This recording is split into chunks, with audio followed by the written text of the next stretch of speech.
नमस्कार.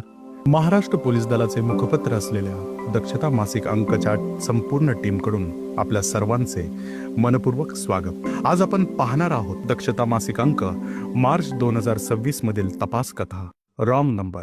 जज रमाकांत संध्याकाळचे 5:30 वाजल्यापासून पत्नी विशाखा हिला फोन करण्याचा प्रयत्न करत होते. मात्र विशाखा रात्रीचे 8:30 वाजून गेले तरी फोन उचलत नव्हती. जज साहेब पोस्टिंगच्या निमित्ताने घरापासून दूर राहत होते. त्यांची पत्नी विशाखा उच्च शिक्षित होती.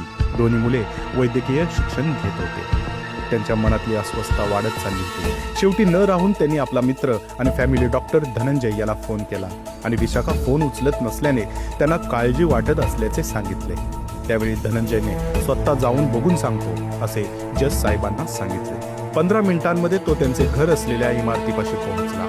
धावतच त्याने लिफ्ट पकडली आणि 6व्या मजल्यावर लिफ्टच्या दरवाजाच्या समोर रमाकांतचा फ्लॅट होता. आश्चर्य म्हणजे फ्लॅटचा दरवाजा उघडा होता, मात्र घरात अंधार होता. धनंजयने घरात शिरून आधी हॉलमधला दिवा लावला आणि समोर दिसणाऱ्या दृश्याने तो हादरून गेला. समोरच रक्ताच्या थारोळ्यात विशाखाचा मृतदेह पडला होता. तिच्या चेहऱ्यावर, गळ्यावर, हातांवर सर्वत्र जखमा होत्या. डाव्या हाताची करंगळी तुटलेली होती. फरशीवर रक्तात माखलेले फुटप्रिंट्स होते. खुनी त्या रक्ताच्या थारोळ्यातून चालत गेल्याचे दिसत होते. कसे बसे स्वतःवर ताबा मिळवत त्याने रमाकांतला फोन करून ही गोष्ट कळवली आणि लागोलाग पोलिसांना फोन केला. घटनेची माहिती मिळताच खारघर पोलीस ठाण्याचे पोलीस निरीक्षक श्रीकांत शिंदे आपल्या सहकाऱ्यांसह घटनास्थळी दाखल झाले.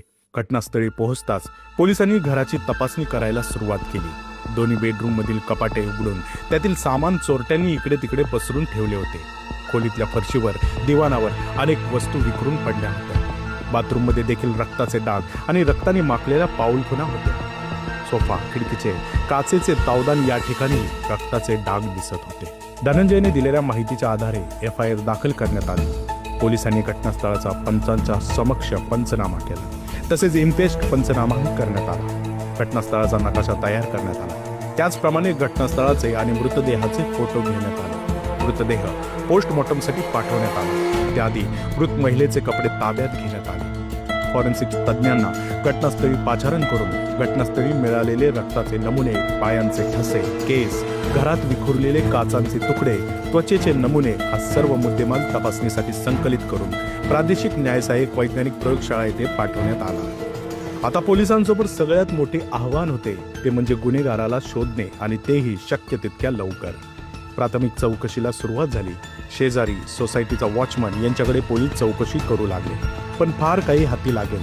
मात्र त्याचवेळी एक मध्यमवयीन मनुष्य पोलिसांकडे आला. तो मयत महिलेचा चुलत भाऊ होता. शिंदे साहेब त्याला घेऊन बाजूला गेले. दोघांमध्ये काहीतरी बोलणे झाले. नंतर तो तेथून निघून गेला. साहेब आपल्या सहकाऱ्यांकडे परत आले आणि त्यांनी एका चिठोऱ्यावर काहीतरी खरडत तो कागद सहकारी अंमलदारांकडे दिला. त्यांनी त्या माणसाचे डिटेल्स मिळवायला सांगितले. पुढच्या 15 मिनिटात पोलिसांची गाडी शहराच्या जुन्या वस्तीकडे धावू लागली. त्यांच्या हातात महत्वाचा तपशील आला होता. बैठ्या चाळींमधल्या एका खोलीच्या समोर पोलिसांनी आपली गाडी थांबवली आणि दारावरची बेल वाजवली. दार उघडणाऱ्या त्या माणसाला काही समजायच्या आत पोलिसांनी त्याला ताब्यात घेतले. त्यानंतर त्याला पोलीस स्टेशनला आणून त्याची रीतसर चौकशी सुरू झाली. त्याचे नाव अरुण होते. तो ड्रायव्हरचे काम करायचा. जेव्हा विशाखा यांचा नेहमीचा ड्रायव्हर उपलब्ध नसे तेव्हा ते त्याला बोलवत असत असे त्यांनी पोलिसांना सांगितले. त्याला पोलिसी खाक्या दाखवल्यावर त्याने आपल्या इतर 2 साथीदारांची नावे व त्यांचा इतर तपशीलही दिला. पोलिसांनी त्यांनाही ताब्यात घेतले. 3 निर्धावलेले गुन्हेगार पोलिसांच्या समोर बसले. आपल्या गुन्ह्याची त्यांनी कबुली दिली आणि या प्रकरणातील कहाणी अंगावर काटा आणेल अशीच होती. मॅडमची मुले डॉक्टर झाल्यावर त्यांना जवळपास क्लिनिक उघडून द्यायचं म्हणून मॅडम जागा बघत होत्या. हे अरुणला माहिती होते. त्याने आपल्या साथीदारांसह दरोड्याचा प्लॅन केला.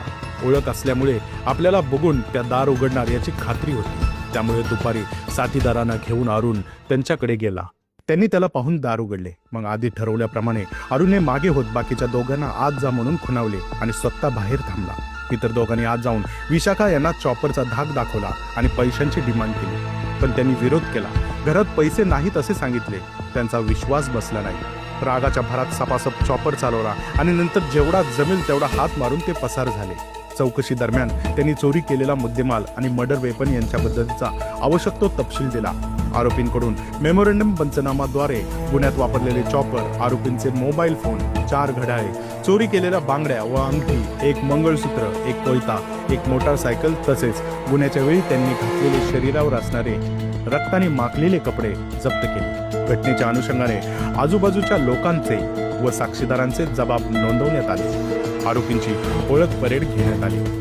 आरोपींचे CDR व SDR यांची तांत्रिक माहिती प्राप्त करण्यात आली. गुन्ह्याच्या तपासकामी जप्त करण्यात आलेला मुद्देमाल हा तपासणीकरिता प्रादेशिक न्यायसहाय्यक वैज्ञानिक प्रयोगशाळा येथे पाठवण्यात आला. तपासणीकरिता पाठवलेला सर्व मुद्देमाल अहवाल प्राप्त केला. गुन्ह्याचा तपास पूर्ण करून आरोपींविरुद्ध माननीय न्यायालयात दोषारोपपत्र दाखल करण्यात आले.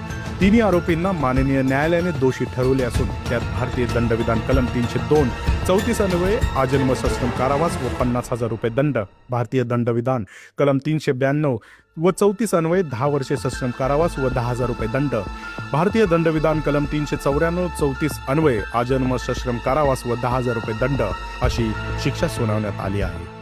खारघर पोलीस स्टेशन येथील पोलीस निरीक्षक श्रीकांत शिंदे, सहाय्यक पोलीस निरीक्षक हनुमान डेरे, सहाय्यक पोलीस उपनिरीक्षक महेंद्र सूर्यवंशी तसेच पोलीस अंमलदार उमेश नेवारे, रमेश सैनाने आणि मंगेश सावंत यांनी सदर प्रकरणाचा तपास उत्कृष्ट प्रकारे पूर्ण केला आहे. अशाच उत्कृष्ट तपास कथा ऐकण्यासाठी आमच्या या चॅनेलला सबस्क्राईब करा. सतर्क रहा, सुरक्षित रहा. धन्यवाद.